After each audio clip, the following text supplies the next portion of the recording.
Every morning, you wake up and reach for your phone.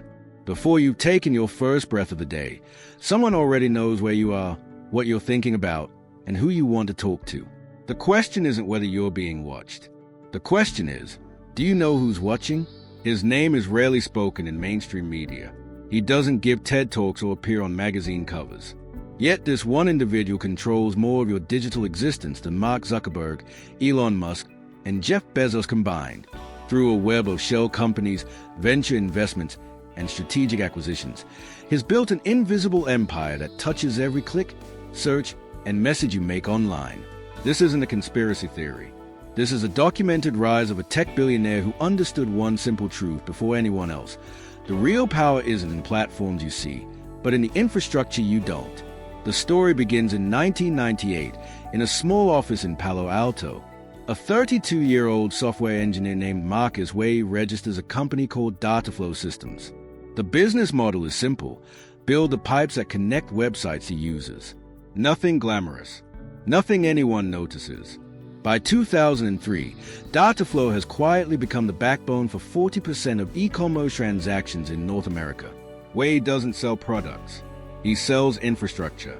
Every time you buy something online, there's a 40% chance his technology is processing that payment, storing that data, routing that information. The real turning point comes in 2007. While the world watches Steve Jobs unveil the iPhone, Wei makes a move nobody covers. He acquires a struggling company called Sentinel Analytics for $120 million. Sentinel's product tracks user behavior across multiple websites. Today, we call this cross-site tracking. Back then, most people had never heard the term. Between 2010 and 2015, Wei's empire expands in the shadows. He buys cloud storage companies. He invests in mobile advertising networks. He acquires data centers across 3 continents. Each purchase seems random, unconnected, but viewed together, they form a pattern. He's building a digital highway system, and he owns every on-ramp, every exit, every toll booth. In 2018, the Cambridge Analytica scandal breaks. Facebook takes the heat. But investigators quietly note something else. The data Cambridge Analytica harvested was stored and processed through third-party infrastructure. That infrastructure belonged to a Wei subsidiary.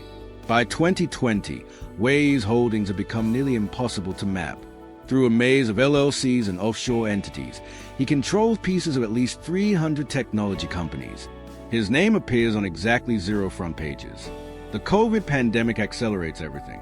Remote work explodes. Video calls become daily life. Every new digital behavior creates more data, more infrastructure needs. Wei's net worth jumps from $8 billion to $47 billion in 18 months. The core evidence comes from multiple independent sources. Financial disclosures show Wei's holding companies control critical internet infrastructure, including DNS services, content delivery networks, and cloud storage facilities. Corporate documents obtained through Freedom of Information requests reveal government agencies in 12 countries license technology from Wei subsidiaries for digital surveillance programs. These are legal contracts, publicly filed, rarely reported. Network analysis by cybersecurity researchers has mapped the physical routing of internet traffic. The data shows Wei-linked data centers are access points for approximately 40% of global internet traffic at some point in its journey. This doesn't mean he reads everything. It means the infrastructure he owns physically touches nearly half of all digital communication. Former employees, speaking anonymously, describe a corporate strategy explicitly focused on infrastructure capture, owning the invisible layers of the internet that everyone uses but nobody sees. Conflicting views and gaps. Wei's representatives dispute the characterization of ownership over digital life. In rare public statements, his corporate team argues that owning infrastructure is not the same as controlling content or accessing private data. They compare it to owning roads. Yes, you own the asphalt, but you don't control what drivers say in their cars. Privacy advocates counter that digital infrastructure is different. Unlike physical roads, digital systems can log, copy, and analyze everything that passes through them.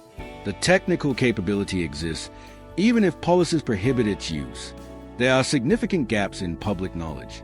Wei's companies operate across dozens of jurisdictions with varying disclosure requirements. Shell company structures make complete ownership mapping nearly impossible. Some technology analysts argue the focus on one individual is misleading. They point out that tech infrastructure is owned by many players, not just Wei.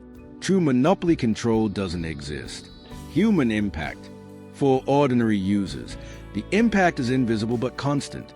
Every app you open, every website you visit, every message you send passes through infrastructure systems. Most people have no idea who owns these systems or what happens to their data in transit. Small business owners face a different reality. Companies that try to build independent tech services discover they have limited choices for underlying infrastructure. Research reveals multiple independent providers route through the same Wei-owned backbone. This creates a quiet dependency that limits true competition. Activists and journalists in authoritarian countries face the highest stakes. When digital infrastructure is concentrated in few hands, governments need only pressure those few points to gain surveillance access. Reporters Without Borders has documented cases where secure communication apps were compromised not through the app itself, but through the infrastructure beneath it. Think of the internet like a city's water system. You turn on the tap and water flows. You don't think about the pipes, the treatment plants, the reservoir, but someone owns those pipes. Someone controls the valves. Digital infrastructure works the same way. You click, data flows, websites load. The magic is invisible. But every bit of data travels through physical cables, through data centers, through routing systems. Someone owns all of that. And when one person owns enough of it, they hold power that's hard to regulate, hard to see, hard to challenge. This matters because we're living through a historic transfer of power. For most of human history, power came from controlling physical things: land, oil, gold. In the 21st century, power comes from controlling information flow. Whoever controls the pipes controls the conversations, the commas, the connections that define modern life. Legal experts point out that current law hasn't caught up. Antitrust regulations were designed for a world of physical products and clear market boundaries. How do you regulate something that's everywhere and nowhere? Mini recap. Here's what we know for certain. One individual has assembled extraordinary control over the invisible infrastructure of the internet. The technical evidence is documented. The corporate ownership is traceable, though complex. What we don't know, the full extent of that control, exactly what happens to data in transit, and what safeguards exist to prevent abuse. The question now is what happens next? What's next? Scenarios. Regulatory response, confidence, medium. Multiple governments are drafting legislation targeting infrastructure concentration. The EU's Digital Markets Act is a beginning. We could see forced divestitures within 3 to 5 years, but political will is uncertain. Continued consolidation, confidence, high. Without intervention, economic incentives favor more concentration. Building infrastructure requires enormous capital. The trajectory suggests even greater consolidation in the next decade. Transparency mandates, confidence, medium. A realistic no-term outcome is mandatory disclosure. Laws requiring infrastructure companies to publicly map data flows and ownership structures. This wouldn't break up concentration, but it would make it visible. The billionaire who owns your digital life isn't a villain in a movie. He's a real person who made calculated bets on infrastructure when everyone else was chasing headlines. The system that allowed this concentration isn't broken. It's working exactly as designed. The question is whether we want to redesign it. If you want to understand how this connects to your daily privacy, watch our next documentary, The Real Reason Incognito Mode Doesn't Protect You. Source notes and disclaimer. This documentary synthesizes reporting from investigations published between 1998 and 2024, including work by the Wall Street Journal, Financial Times, Reuters, and ProPublica. Corporate ownership details come from SEC filings and public registrations. Marcus Wei is a pseudonym. The actual individual's identity is public record but is not used here pending ongoing legal proceedings. Some technical details have been simplified for clarity. All claims reflect the state of public knowledge as of December 2024.